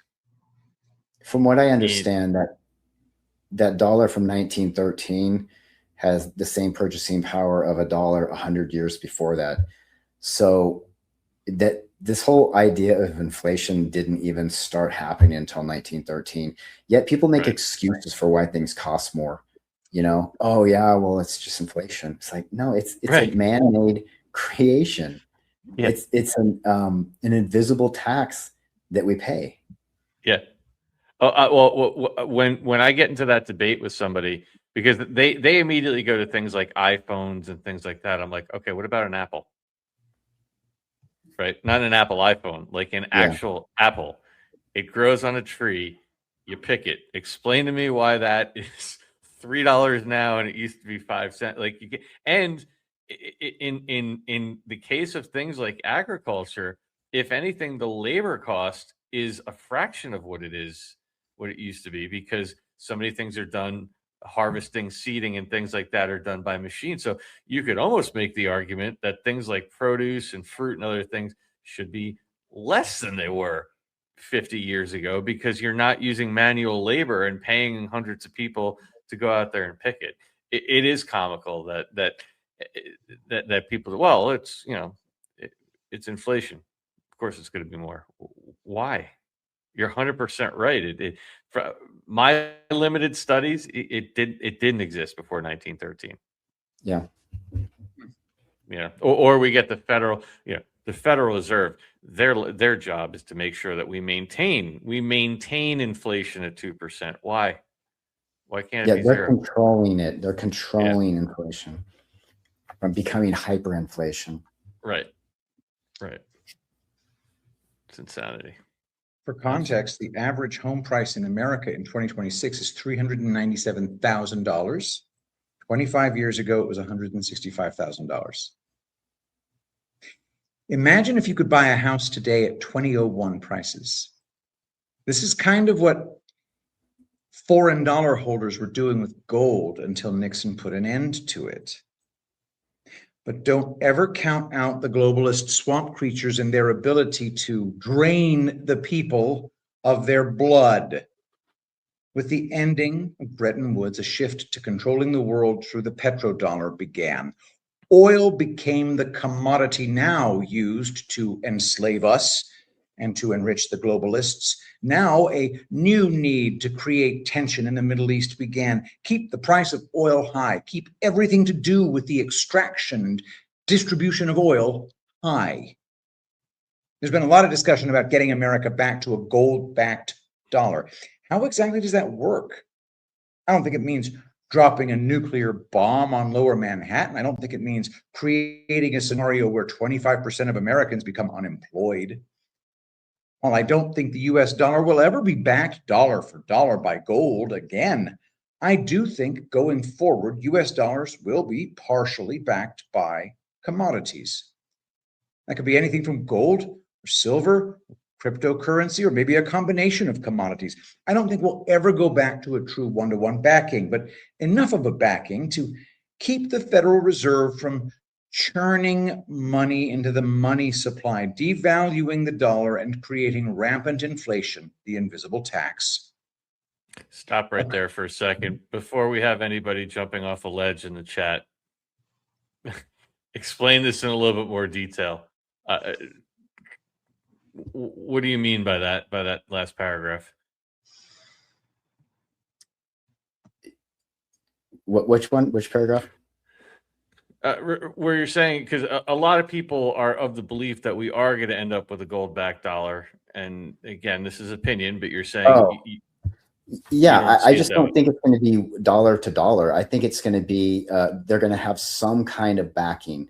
You know, I don't think we can go back to a full dollar for dollar where like you have to have an ounce of gold to produce so many dollars. You know, I think that it'll be enough to where it'll control the system from the money supply system from being out of control, but not necessarily. I don't think we're going back to pre-1913. It's going to be something different. And actually, we got a little bit ahead. I wanted to talk a little bit about the petrodollar. Isn't it interesting that after 1971, when Nixon took us off the gold standard or got rid of Bretton Woods or whatever, and the petrodollar kicked in, all of a sudden, everything was about the Middle East. The 70s was all about not having enough, you know, gas stations running out of gas, inflation going out of control. And now we have a need to control the Middle East. You know, before 1971, we didn't really have a need to control the Middle East, but then 1971 comes along and we need to control the narrative of the Middle East to keep it, the fear there and the tension. You know, all the terrorists and everything. Oh, the plane hijackings, all that stuff started back then. Yeah. It's like, how come we didn't experience that before the petrodollar, you know? Yep. And so they needed to, and we talked about this before, Lloyd's of London and the insurance on the ships, you know, they needed the tension there so they could charge higher rates. They needed the tension there so they could charge more for oil, because that's what was really running the financial system at that point. But I don't think people really understand history or even think of like, why did things all of a sudden change in 1971? And this region of the world now became this major point of conflict. You know, they were pumping out oil before 1971. You know, why all of a sudden does there have to be so much drama there and conflict? And as we talked about, it's to get the prices up. You get the prices up through pushing the narrative that the costs are you know, enormous because of all of this conflict. And as we'll get to at the end of this, that led to so many other things. I'm gonna touch on what we call the 1971 problem at the end of this. Okay. Very interesting stuff. So to go back to the article, though, so your take is you think it will be some mix of commodities, but what, done in a way where it eliminates the concept of fiat currency? Right. It in a way that they can't just print money out of nothing. Okay, I can get on board with that. Yep, that makes sense. It's kind of like if you were to buy a house and you needed to put 20% down, or let's say you needed to put 50% down to buy a house. You're going to be making some smart investments when you're putting some skin in the game there. You can't just finance everything, right? You can't just buy 5, 6, 7 houses with nothing down. And, you know, hey, look how rich I am. I own 7 houses, you know? So I think that it won't allow the bankers to be reckless the way they have since 1913. Yep. And actually, we need to move on because it kind of fills in some of these gaps here. Yeah, this is where the problems begin right here. Fractional reserve. Go ahead, Patrick. A commodity-backed currency also makes it much harder to corrupt the financial system. It would likely minimize fractional reserve banking as well. Fractional reserve banking / lending is the primary mechanism where banks take a deposit and then lend out a large portion of it, e.g. 90 to 95%, repeatedly. The bank only keeps a small fraction on reserve, allowing them to lend the same dollar multiple times. I believe we are in the, a lot of multiple times. Infinite times, essentially. Yeah, they take $1 and they may lend it out. I don't know, Eric, you might know better than me what the actual number is, but I've seen as high as people say 10. I'm like, I think it's more like 100 for every dollar they take in. Yeah, if they could do 10, why couldn't they do 100? Right. Yep.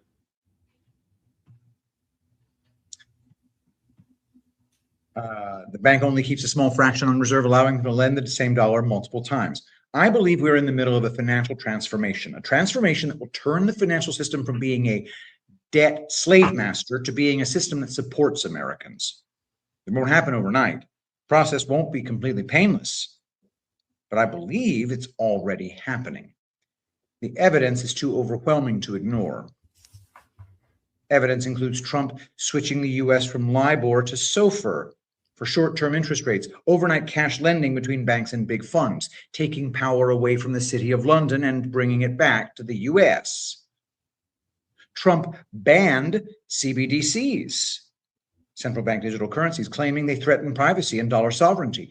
Everything he does revolves around keeping the U.S. and the U.S. dollar strong. He signed an order promoting dollar-backed stablecoins worldwide to lock in USD dominance, making them the go-to global digital currency. He created the Strategic Bitcoin Reserve, which is like a gold reserve for Bitcoin, aiming to give the US superiority in cryptocurrency. Tariffs have been used not only to generate income, but as a deterrent against foreign nations de-dollarizing the world's economy.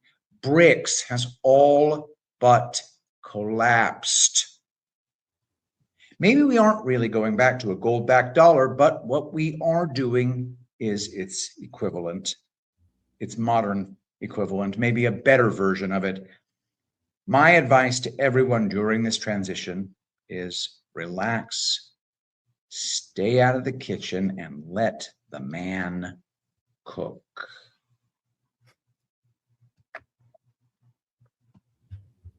Patrick, your initial thoughts?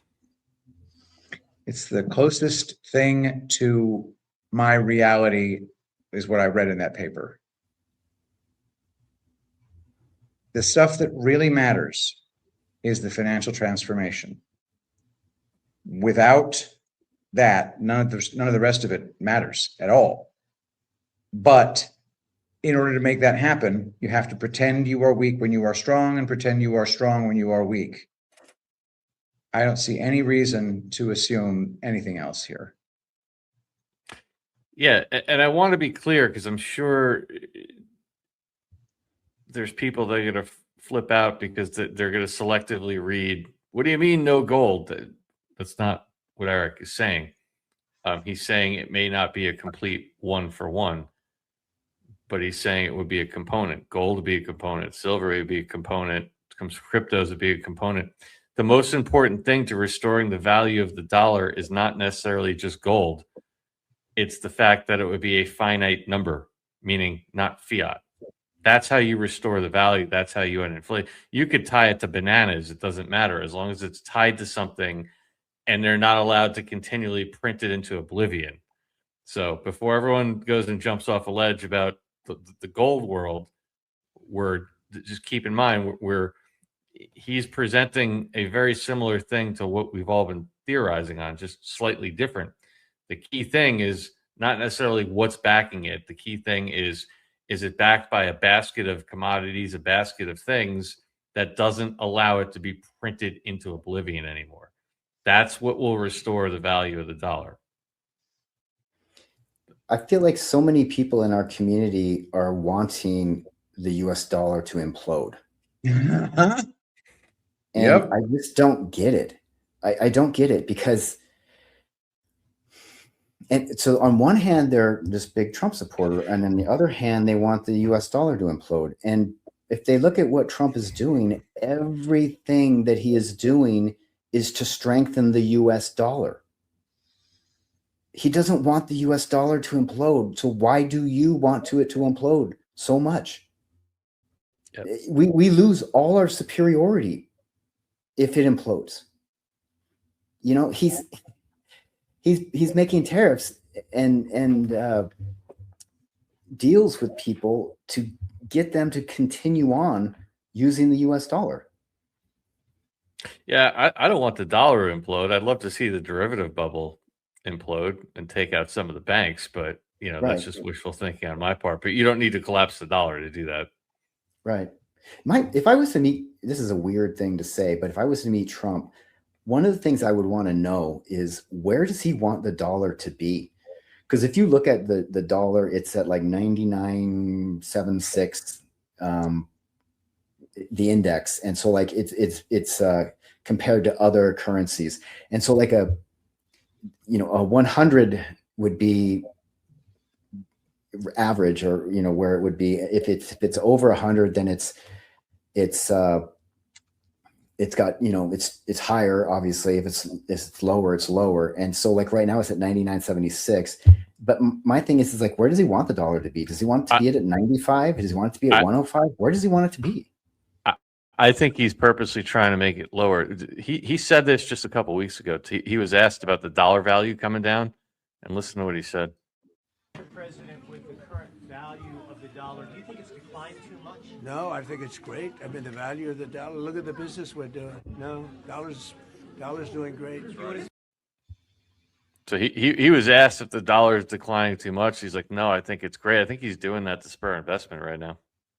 Now, Right. ultimately, long term, where does he want it? That's a good question. Maybe he wants to be exactly 100, because if it goes too high, it's bad for exporting. If it goes too low, then people lose their confidence in the US dollar. So right. I think he's trying to keep it exactly where it is. Yep. Since 2024, I've been telling you that there's a better, more patriotic way to shop. There's a way to get cleaner, safer, and healthier products at a price that you can afford. And you can do it while supporting a company that makes everything right here in the USA. This company has something that can improve the lives of anyone in any household. Every morning I start my day with a clean smile using the toothpaste and mouthwash from 17switch.com. In the shower, it's their body wash and moisturizer. And by breakfast, I'm mixing up a protein shake or baking something healthy with their clean mixes. And when I clean my home, I trust their chemical-free glass cleaners, laundry detergents, dryer sheets, bathroom cleaners, room deodorizer, and dish soaps. In the afternoon, I can choose from an assortment of healthy snacks.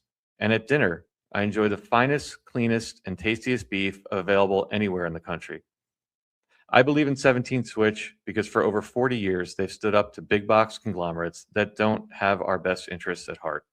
With over 500 clean, safe products made right here in America, they support our jobs and our economy. If you want a cleaner, safer, and healthier home, visit 17switch.com today. And when you do, you'll talk to someone from this community who will help you make the switch. So please, help us continue to build a new parallel economy by visiting 17switch.com today. I want to take the last great piece, Eric. I just, whenever we talk about the 1971 situation, you bring a new aspect to it, that some stuff I didn't understand before. But to your point of, and this actually bookends perfectly with what we started talking about in the show, kind of the shell game exposure of what they're demonstrating right now about the endless wars and the constant turmoil and how they've used it to manipulate oil prices, and obviously how that would tie into the petrodollar and everything else. One way or another, you're right. We didn't really come off the gold standard in 71. It was just kind of the nail in the coffin, I guess, would be one way to put it.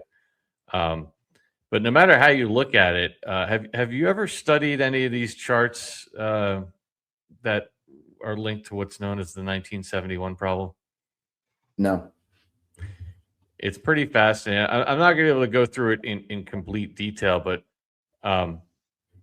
there's some people that have, that have done studies going back to 1971, and it's absolutely wild. In fact, there's a website I'll show you that basically no matter what chart you look at, two-income households, divorce rates, domestic abuse, like all of it started spiking post 1971 because, like you identify in your article, we had lost a whole bunch of value in our dollar, but then post 1971, we really went off a cliff. So it is very interesting to look back to that as like an inflection point and see just how much stuff has changed. So I'm going to play a couple of minutes of this video, and then we'll look at a couple of these charts before we wrap up. But this is titled the 1971 problem in a nutshell. To help alignment. There is a website called WTFHappenedIn1971.com. It contains no articles, no explanations, no political commentary. Just charts. Dozens of them. And every single chart shows the same pattern. Something that was stable for decades suddenly breaks in 1971 and never recovers. Productivity and wages, which moved together for 30 years, suddenly split apart. Housing prices, which had tracked income almost perfectly, began their relentless climb upward. The share of wealth held by the top 1%, which had been falling since the Great Depression, reversed course and started rising. Healthcare costs, education costs, the divorce rate, the number of hours needed to afford a home, the age at which people could afford to start families. All of them break in, all of them. For most people, these charts are a curiosity, an internet oddity to share and then forget. But for economists, historians, and anyone who has ever wondered why financial success feels so much harder than it did for previous generations, these charts represent something far more significant. They are the fingerprints of the largest monetary experiment in human history. An experiment that is still running. An experiment that affects every paycheck you earn, every dollar you save, and every financial decision you will ever make. On August 15, 1971, President Richard Nixon appeared on television and announced a temporary emergency measure. The United States would suspend the convertibility of dollars into gold. It was meant to last 90 days. 53 years later, that temporary measure has never ended. And unless you understand what it changed, you are playing a financial game whose rules were rewritten before you were born, using a strategy designed for a system that no longer exists. This is not a political documentary. This is not about whether the decision was right or wrong. This is about understanding the world as it actually operates, so you can finally make decisions that work within reality instead of fighting against it. To understand what changed in 1971, we first need to understand what existed before. From 1944 until that August evening in 1971, the global economy operated under something called the Bretton Woods system. The basic structure was elegant in its simplicity. The United States dollar was backed by gold at a fixed rate, $35 for 1 ounce. Every other major currency was then pegged to the dollar. This created a chain of trust that linked every currency on Earth to a physical, tangible, scarce commodity that could not be manufactured or manipulated. If the French government held $1 million in reserve, they held a claim on approximately 28,000 ounces of gold sitting in Fort Knox. That gold was real. It existed. And if the French ever doubted American fiscal responsibility, they could demand their gold and receive it. This arrangement had profound implications for how governments could behave. Under Bretton Woods, if a government wanted to spend more money than it collected in taxes, it faced hard constraints. Creating new dollars meant creating new claims on gold. But the amount of gold was finite. You cannot print gold. You cannot will it into existence with a policy decision. This meant that government spending, debt creation, and monetary expansion all faced natural limits. Not political limits that could be argued away or postponed until the next election. Physical limits. Mathematical limits. Limits enforced by the atomic structure of matter itself. The consequences of this arrangement shaped an entire generation's relationship with money. When your grandparents put dollars in a savings account, those dollars maintained their purchasing power with remarkable consistency. Between 1950 and 1970, cumulative inflation was approximately 50% over 2 decades. That sounds significant until you compare it to what came next. Between 1971 and 1991, just 20 years after the gold standard ended, cumulative inflation exceeded 200%. The dollar that bought a loaf of bread in 1950 could still buy most of a loaf in 1970. The dollar that bought a loaf of bread in 1971 could barely buy a slice by 1991. But inflation is only the most visible change. The deeper transformation was in how wealth accumulation fundamentally worked. Under the gold standard, the path to financial security was straightforward. Work hard. Spend less than you earn. Save the difference. Over time, your savings would accumulate and maintain their value. This strategy worked because money was a store of value, not just a medium of exchange. Dollars held their purchasing power because they represented something real and finite. This created a particular kind of economy, an economy where patience was rewarded, where the slow accumulation of capital over decades led reliably to comfort and security in old age, where a factory worker who diligently saved 15% of every paycheck could retire with a meaningful nest egg. After 1971, this formula quietly stopped working. When the link between dollars and gold was severed, dollars became what economists call fiat currency. The word fiat comes from Latin, meaning let it be done.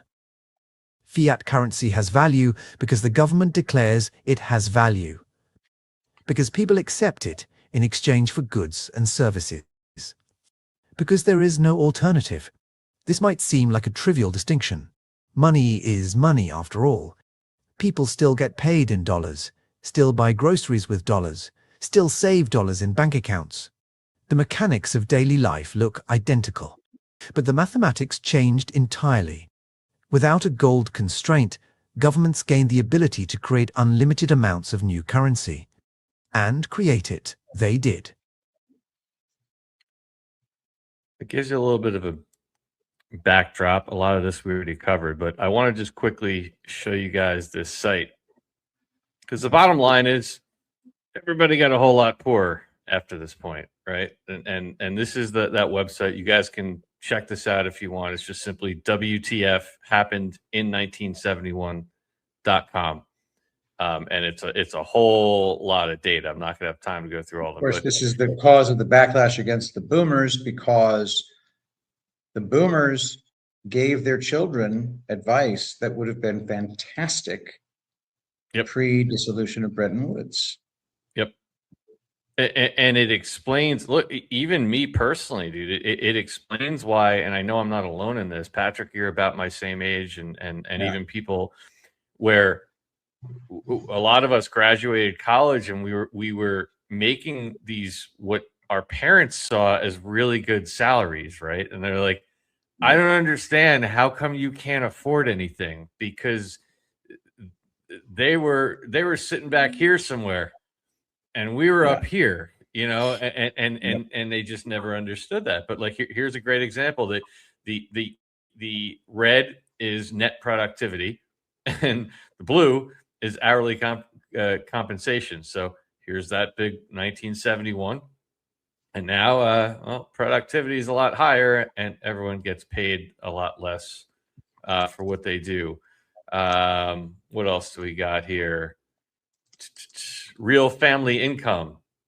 You can see it all tracks pretty similarly till about 1970, about 1980, and then it splits. The 95th percentile, the rich got richer, and the medium and the bottom stayed about the same.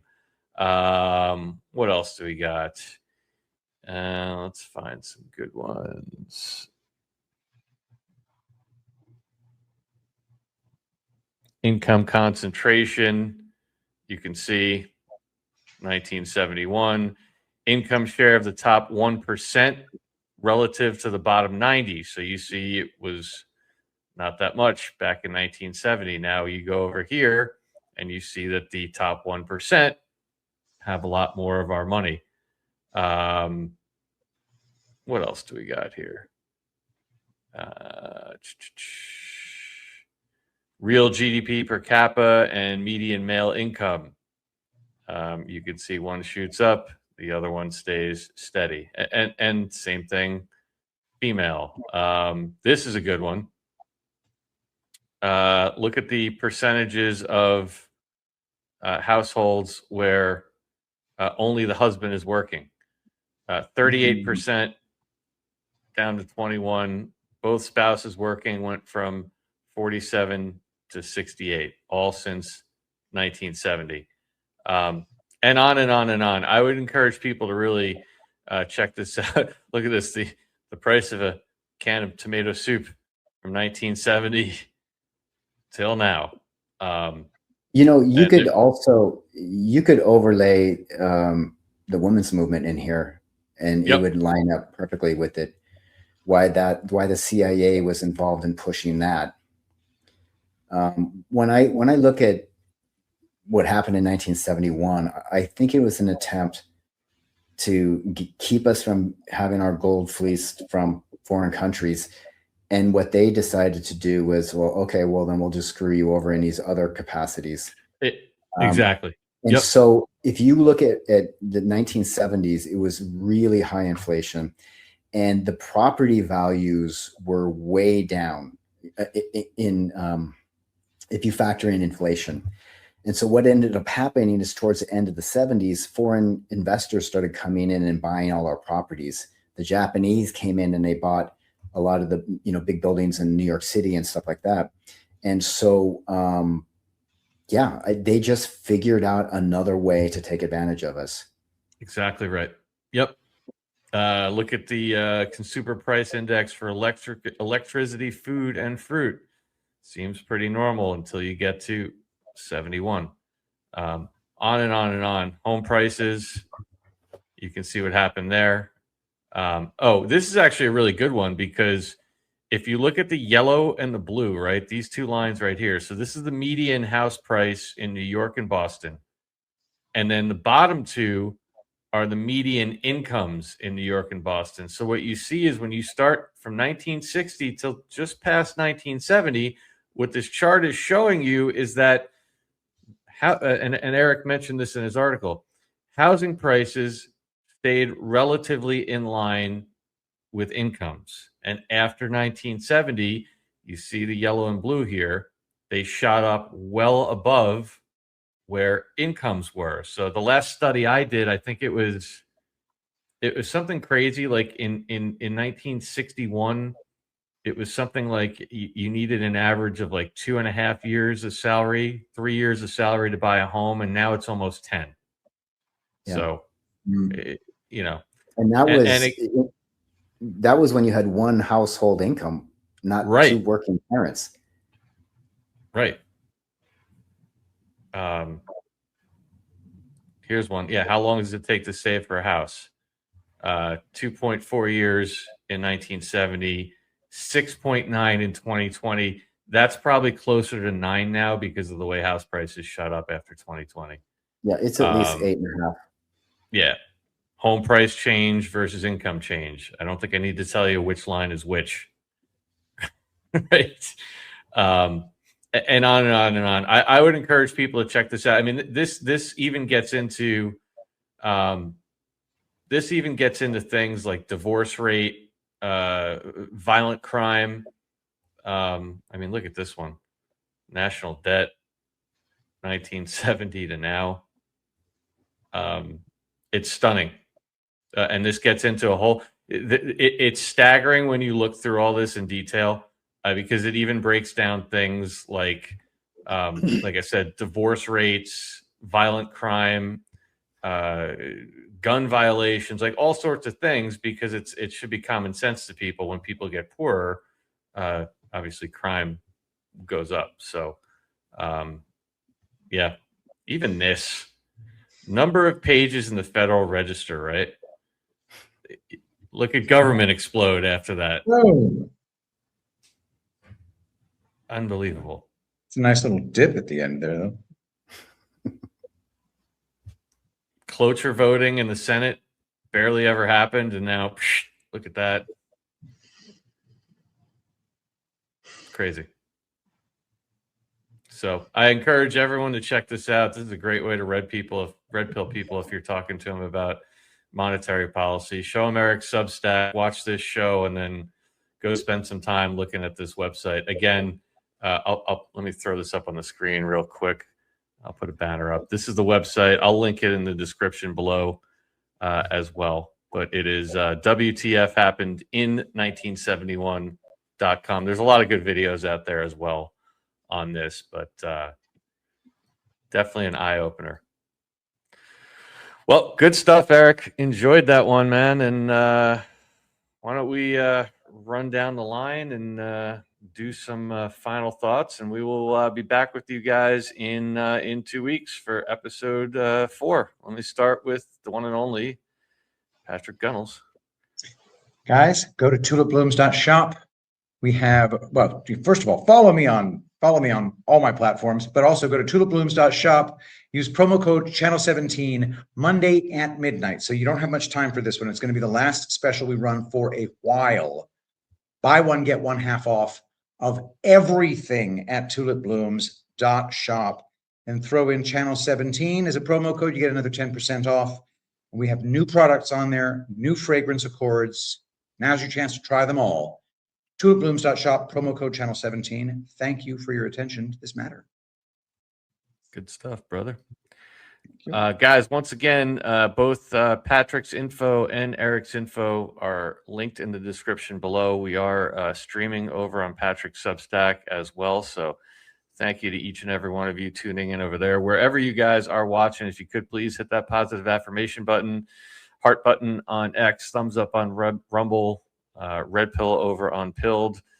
We thank you guys for that. Please consider supporting Eric's work over at Substack. We greatly appreciate that. And Eric, any final thoughts you want to leave us with? Just trust the plan, you know? Mm-hmm. That's it. I love it. I love it.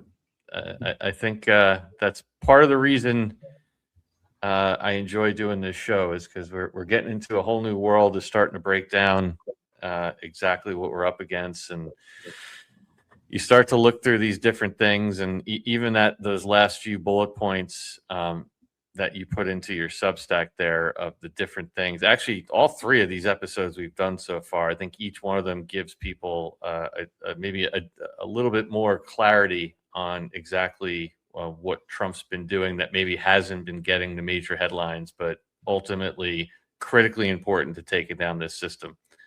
Because honestly, if you don't break the system, as we call it here, then nothing else is going to end. All the Epstein stuff, all the corruption, all the theft, none of that goes away unless we break the system. So that is going to do it for us. Of course, we did pre-record this show with Threadfest and everything going on this week. We had to do it for scheduling purposes. So, of course, on behalf of Patrick, Eric, and myself, I want to thank each and every one of you for any rants, subscriptions, gifts, anything like that you may have left on any of the channels here where we're streaming. We certainly greatly appreciate each and every one of you. Of course, over here, I want to thank Carrie Cat, Claudia, Doug, Magadai 1776 for our admins and mods for all your help in the chats. Of course, I want to thank Patrick and Eric for being here, and each and every one of you for tuning in. Once again, we'll be back in 2 weeks on Sunday, 8:30 p.m. Eastern Daylight Time now for episode 4 of Breaking the System. Until then, We will catch you guys on the next one. Have a great night, everybody. Take care.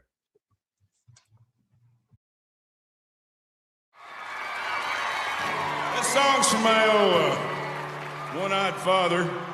Came back from the service with one eye. He never complained about it my whole life. And all the stuff I do for the great and mighty USO and all the good work they do for our fantastic military. It's all in dedication to my father. And I'd like to do this song.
Treason. That's treason. They say, holy shit, they caught us. They caught us. What storm, Mr. President? You'll find out.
That's treason. That's treason. They say, holy shit, they caught us. They caught us. What story, Mr. President? You'll find out. And they know temptation.